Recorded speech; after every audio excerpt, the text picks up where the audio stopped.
Hi, I'm Richard from Electric Classic Cars, and today I'm here to tell you why I think this is the best electric car in the world. Let's get into it.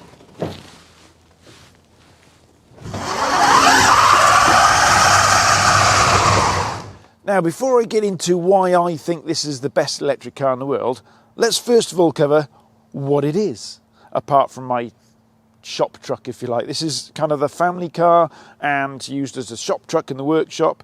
So I've had it for 7 years, and what it is, it's what's called an early bay. It's a VW Crewcab, as you can see, or DOCA, short for double cab.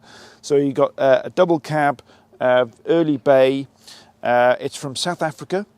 And I do believe, correct me if I'm wrong out there, South Africans, but I do believe this is fire engine green because this used to be a rapid response bush fire engine down in South Africa. I don't know why it was called rapid response because, believe me, with the original Beetle engine that was in the back, it was anything but rapid response. But when I bought it, it actually had a light on the top. I say a siren, it's more like a bell underneath, a water bowser in it, and a little water jet, like, hose thing on the back, which is pretty cool. But we got all rid of that because I didn't want a fire engine. I wanted a VW pickup, which is what this is. So that's what it is, and it's a 1969 VW Crewcab, and because it was from South Africa, pretty rust-free. But having said that, after 7 years of living in lovely wet Wales, the bodywork was starting to go. So we've just done a little bit of TLC on the bodywork. It's just come back from the paint shop the past few weeks, and I thought I'd do a video on it because you guys haven't seen it. So let's get into why I think this is the best electric car out there.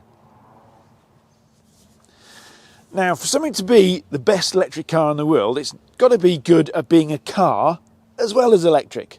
So I think what I'll do is explain why I chose this car in the first place. Now, I wanted a practical car for the family, so it needed 2 rows of seats, but also for work and other activities, let's say. So I wanted a pickup bit. So it narrowed it down for me to 2 vehicles, a Land Rover 110 pickup, which you've probably seen in previous videos. But the problem is with that is you've got a bonnet here, and then the cab starts here, and that comes back to around about here, which means that the pickup bit is only this big.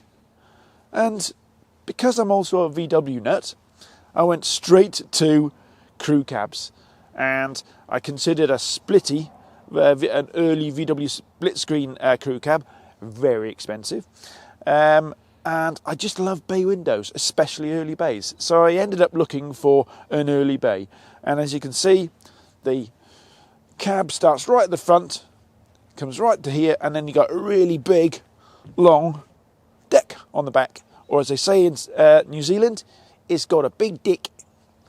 So let's get into actually the practicalities of inside. Now, another benefit of this compared to a Land Rover 110 pickup is the fact that it's got 6 seats. So you've got a bench seat in the front here, which can sit 3 people, and in the back there you've got another 3 seats, and there's loads of space as well. And the other thing, if you ever sat in a bay, there's loads of visibility as well. It's like sitting in the greenhouse. So it's a really spacious, practical car sitting in here. And the other thing is storage space. So let's have a look at that. Now, storage space this vehicle has in bucket loads. And underneath the front seats, there's storage space. And underneath here, as you can probably guess, loads more storage space. And there's a secret storage space in the back, which probably you wouldn't think there is, but I'll show you what I mean. So now we're getting on to the EV side of things, and I'll explain why. Because this used to be the dirty, smelly old engine bay, but no more. Because the engine's gone, it's now a luggage space. So we have a boot. Now, not only is this just a normal boot, it's actually a brilliant place to actually dry your wetsuits when you go surfing, because you got the radiators left and right here for the motors and inverters, and inside here it gets really nice and warm. So whenever we go surfing, put the wetsuits in here, and by the time you get back home or back to your campsite, they're pretty dry again, which is really practical. Right, while I'm at the back, I'll just cover two other things as well. Obviously, tow bar, which comes in really useful at work for obvious reasons. And then the pièce de résistance, the deck, which quite frankly is massive. So whenever we go camping, this gets absolutely filled. Surfboards, mountain bikes we've had on here as well. Obviously the sides backs go down. I also have a tarpaulin that goes over here as well, just to keep things dry underneath here, and also just protect the deck a little bit in the winter. But most of the time, it's just left open like this. So, practical. But this is the best electric car in the world, I think. So let's cover the electrics. So to make an electric car, you're going to need a few things. Batteries. Lots and lots and lots of batteries, and they sit around about here. So we've got a 100 kilowatt hour battery pack in this, which gives a range of around about 200 to 250 miles just driving normally. And they sit midships about there to there, and they go right across the vehicle like a stack of cards. So 100 kilowatt hours of Tesla battery pack in here. And the other thing we're going to need is a motor. And I've got our good friend, the large Tesla drive unit, in the back here. So we've got rid of that asthmatic 45 horsepower, probably more like 36 horsepower engine that used to be in the back here. And we've put in 450 horsepower of Tesla loveliness. So we've got about 10 times the power. The gearbox and the engine is gone, and the Tesla large drive unit is in there. Now, there's two modes on this bus: traction control on or death mode on, which means traction control off, obviously. So 99.99% of the time we have traction control on. The reason being is because with a bay window, or any VW bus really, you're very limited on the width of tyre you can go without going silly arches here, which isn't really going to look aesthetically very nice because it's a slab side. So I've got as wide as I can on the back here, which is 7-inch Porsche cookie cutters, and as wide a tyre as I can, but still 450 horsepower versus that width of tyre ain't going to work. So traction control is definitely required. But even then, it's 0 to 60 in around about 5 seconds, which is certainly enough in a 1969 VW bus. So, how do you charge up those batteries? Let's have a chat about that. Now, with a big battery pack, like a 100 kilowatt hour battery pack, you're going to need big charging. And that's what's behind this fuel filler flap. So we have CCS charging, which stands for Combined Charging System. So at the top here, you've got your AC charging. So that is 7 kilowatts normally, but we've got 3-phase on it as well. So you can go up to 21 kilowatts on the AC side of things. But equally, you can go all the way down to, say, 2.5 kilowatts if you're charging off a 3-pin plug at home, or, as we do quite often, at a campsite. So you basically go to a campsite, hook it up to the campsite hookup, and you can charge overnight on that as well, and wake up in the morning, and you've got a full battery pack. But down here is the rapid charging. So that's your DC input. So that charges up. That's a new CCS charging system we got, which is a 250 kilowatt charging system. And that'll charge up from 0 to 100% probably in about half an hour.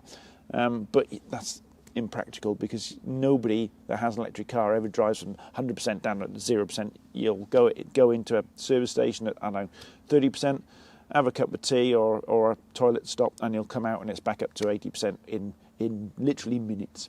So that's 250 kilowatt CCS charging. So there we go. I think it's time to go for a spin, Tim. What do you reckon? Let's go. Let's go. Right, time to go for a spin. So let's talk about the interior a little bit.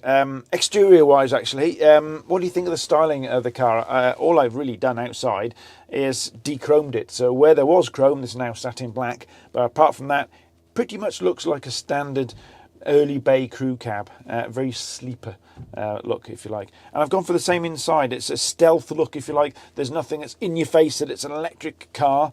The dashboard looks exactly stock. The fuel gauge there, we're on 3/4 of a tank full. That is now our battery state of charge. So that's 3/4 of a tank full of electrons, if you like. And as far as the direction, or DNR, drive, neutral and reverse switch is concerned, we've got it as a rotational knob here to match the other knobs on the dashboard. So there's no clutch. All you do to drive it is handbrake off, put it in D for drive, and gently, and I mean gently, push the throttle. And we're away.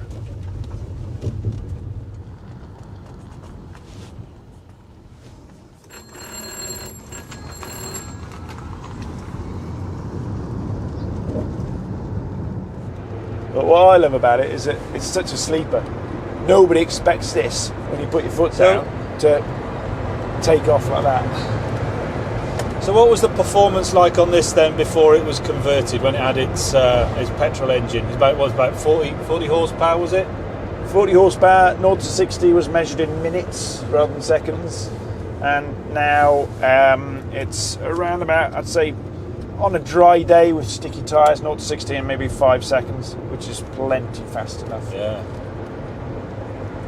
But it's the ease at which this just overtakes. Usually, you'd have queues of cars behind this sort of vehicle on the way down to Cornwall. But now, this actually overtakes those queues of cars. It's a lot of fun. Suspension-wise, all I've done on the suspension is put on some Bilstein shocks. Really recommend those to anybody that's got an early bay. Put on some Bilstein shocks from Type 2 Detectives we got them from. But my experience of these VW buses is sitting behind them in low rows of traffic. Yeah. So it's quite nice to sit in one that's sort of easily cruising at, what are you doing, 60? Yeah. Yeah, I mean, it's no effort at all, is it? Oh, it's, the Tesla motor hasn't even woken up yet. No. This could quite easily cruise all day long at 70 miles an hour on the motorway. So, there you go. What do you think about that? That's a pretty good car, don't you think? I mean, 6 seats, plenty of luggage space. It's got a deck on the back. It can tow. Performance-wise, you've got that 450 horsepower Tesla motor, 0 to 60 in 5 seconds. 100 kilowatt hour battery pack, 250 mile range, 250 kilowatt CCS rapid charging. It's got it all, isn't it? I mean, and it looks this good. So, comments below. Question to you guys. Is there another electric car out there that is better than this one? And I hope you enjoyed this video, and we'll see you on the next one.